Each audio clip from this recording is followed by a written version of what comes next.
Hey, quick question. How fast can you follow Real English? No subtitles, no slow-mo, just your ears and us. This is Confident English Lab. Let's train your listening, one real convo at a time. Okay, real talk. Do you ever feel like podcasts are just speaking way too fast? Yes. Like, can they please breathe for 2 seconds? I know. I once tried to follow this podcast about neuroscience. I thought I was doing great. And then suddenly, bam, they dropped 5 new terms in 10 seconds. Classic. And you're just there, rewinding every 10 seconds like it's a workout. Exactly, but weirdly, I love it. It's like this intense listening gym for your brain. A brain boot camp with zero mercy. So today we're diving into that world.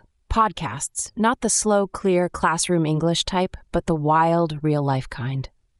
The kind that hits you with idioms, sarcasm, weird accents, and people who interrupt each other every 5 seconds. Yes, and we're going to help you understand them. Not just survive. Understand. All right, first truth bomb. Podcasts aren't meant for learners. Wait, what? Hear me out. Most podcasts are for natives, which means they break all the grammar rules you just learned. They use contractions, they mumble, they say kinda instead of kind of. Ooh, that's true. Like, I've never heard someone say, I do not like it. It's always, I don't like it, or even don't like it. Or worse, nah, not a fan. Like what? That's not in the textbook. So should learners just give up? No way. That's the point. Real English is messy, but messy means authentic, and the more you hear it, the more your brain adapts. Okay, but how do you go from, what are they saying, to I get this now? Repetition, exposure, and context, especially context. Context is king. If someone says he ghosted me, you might be like, ghosted? Like Halloween? But then you hear the whole story. We texted every day, then nothing, total silence. Boom, now you get it. You decode meaning through clues, not just vocabulary. Exactly. That's how natives do it too. We don't know every word. We guess from context more often than you'd think. True story. I once guessed the word freelancer meant a medieval soldier who works alone. I mean, technically accurate, but wow. Thank you, I try. Okay, let's get practical. When you listen to a podcast, don't try to understand everything. Right. Focus on the gist, like what's the overall topic? What's the mood? Are they agreeing, complaining, joking? Think of it like watching a movie in another language. You don't catch every line, but you get the vibe. But I have to admit, sometimes the speed just kills me. You know what helped me with Spanish podcasts? What? I started shadowing. Ooh, yes, shadowing is magical. You play one sentence, then say it out loud with the speaker. Mimic the rhythm, stress, even the pauses. It feels silly at first, but it works. It's like tricking your brain into thinking it's already fluent. And suddenly, native speed doesn't sound like aliens anymore. Totally. Plus, your pronunciation improves without studying IPA charts. Don't get me started on IPA charts. Don't worry, I won't. But back to shadowing, it forces you to listen deeply. Not just to what's said, but how it's said. Intonation, linking sounds, reductions, all the juicy stuff that makes English sound, well, English. You know what's wild? Sometimes it's not the words that confuse people. It's the tone. Like sarcasm? Yes, someone says, oh great, another meeting, and the learner thinks, cool, they love meetings. When actually they're dying inside. Dark but accurate. So yeah, tone matters. That's why podcasts are gold. You hear emotion, rhythm, frustration, excitement, all packed into real speech. Okay, let's throw out a challenge. Ooh, I like challenges. Pick one podcast episode this week. Any topic. Don't slow it down. Don't use the transcript at first. Brave. Listen once, just for the vibe. What do you feel? What's the energy? Then listen again. This time, pause after every minute. Write down what you think they said. Then check the transcript and prepare to be shocked by how much you actually understood or totally missed. That moment of wait, they didn't say pizza is humbling.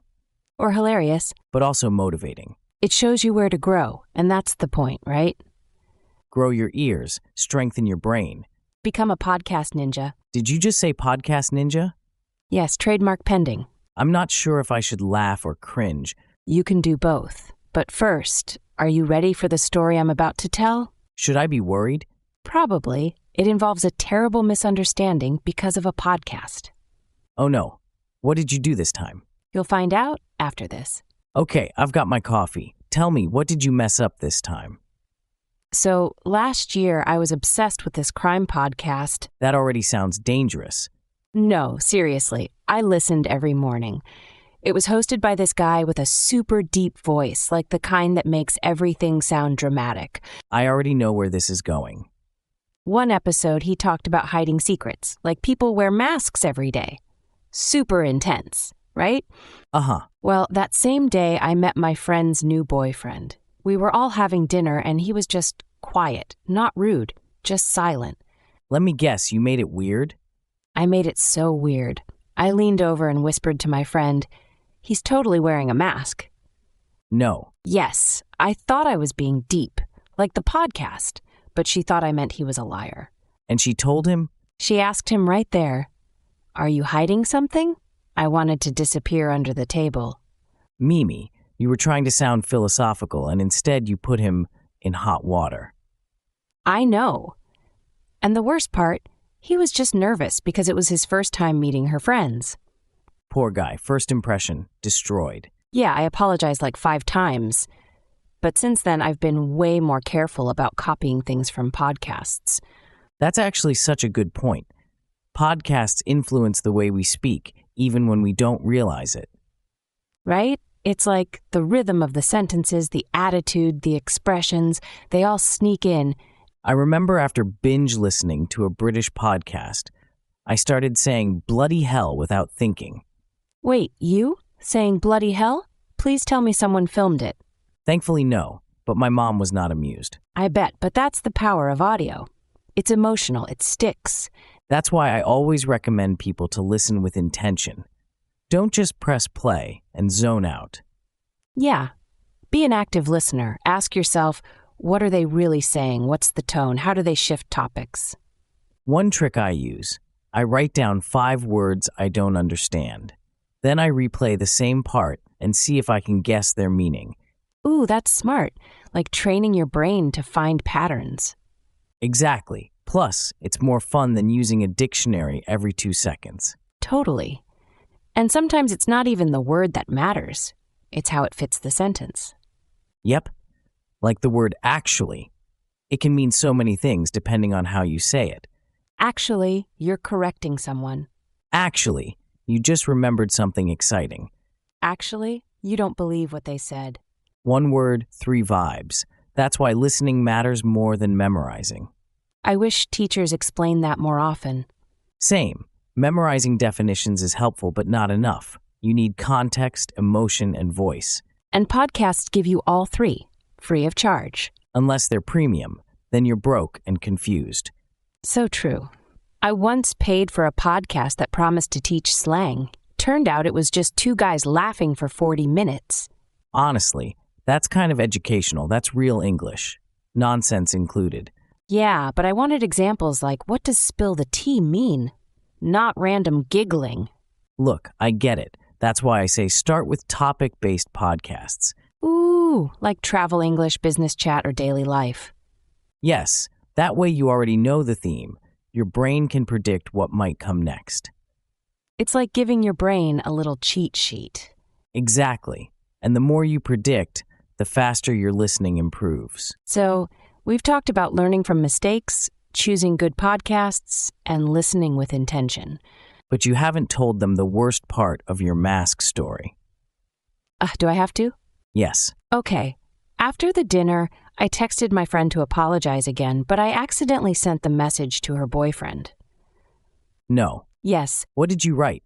Sorry for calling you a walking mystery. I was in a podcast mood.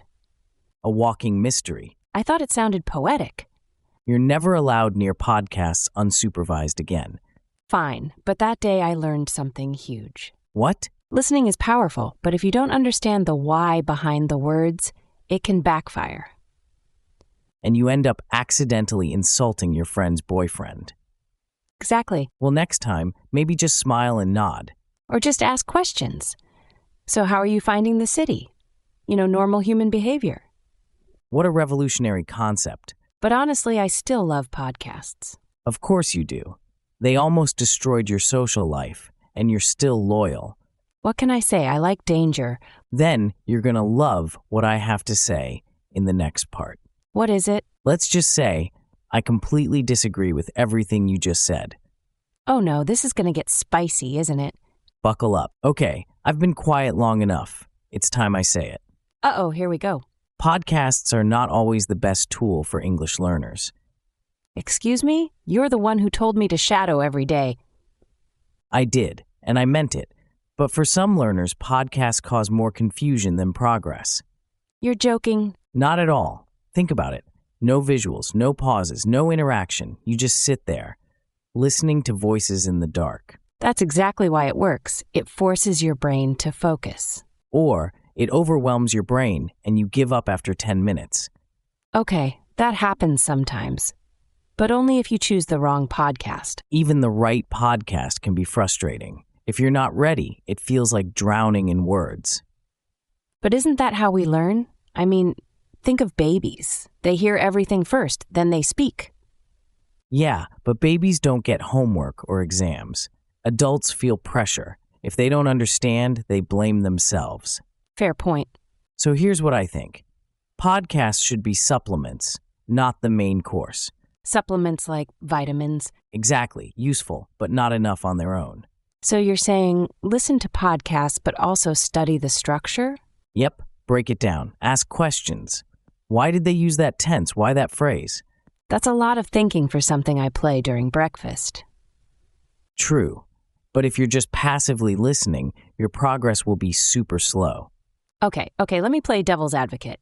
Oh no, Some of my best vocabulary came from podcasts. same here. And not from study mode, just from exposure, repeated phrases, emotional stories, real talk. I agree. But the magic happened because you were already B2 level. Imagine a strong A2 student jumping into native speed banter. They'd panic. Exactly, they'd panic and quit. So what do? Tell them, sorry, podcasts are not for you yet? Not at all. We give them strategies. Okay, now you're talking. What kind of strategies? First, pick podcasts with clear segments. You know, ones that pause between ideas. Like this one. Yep, structure matters. Second, don't fear the transcript. Preach, transcripts are not cheating. They're gold. Listen first, then read, then listen again. Triple attack. I love that. Triple attack strategy. Third, talk back. Wait, what? Talk back to the podcast. If the speaker says, I went to Paris, you repeat, I went to Paris. Match their rhythm. That's like conversation practice without another person. Exactly. You become your own speaking partner. But people might think you're talking to yourself. Let them. You're becoming bilingual. That's actually kind of empowering. It is. Language learning isn't quiet. It's noisy, messy, full of mistakes. And that's beautiful. So, okay, I admit, podcasts can work even as the main tool for some learners. I knew you'd come around. But only if they're used actively, not passively. So no more just listening in the background while scrolling TikTok. Nope. That's like trying to learn math by sleeping near a calculator. Ha! That might be my favorite line today. Thank you, I try. You know what else helps me? What? Repeating emotional moments. Like when someone tells a story and their voice cracks or they laugh hard. Ah, emotional anchors. Yes, those parts stick. Like, I was so embarrassed I wanted to melt into the floor. Oof, been there. When I repeat those lines out loud, I remember them longer. Because they're connected to feeling. Exactly, and feelings don't need translation. That's deep, Mimi. Thank you. I'm basically the emotional core of this podcast. No argument here. So what's next? Well, we've talked about confusion, mistakes, strategies. And disagreements. Definitely that. So I think maybe it's time for some real data. Ooh, science mode?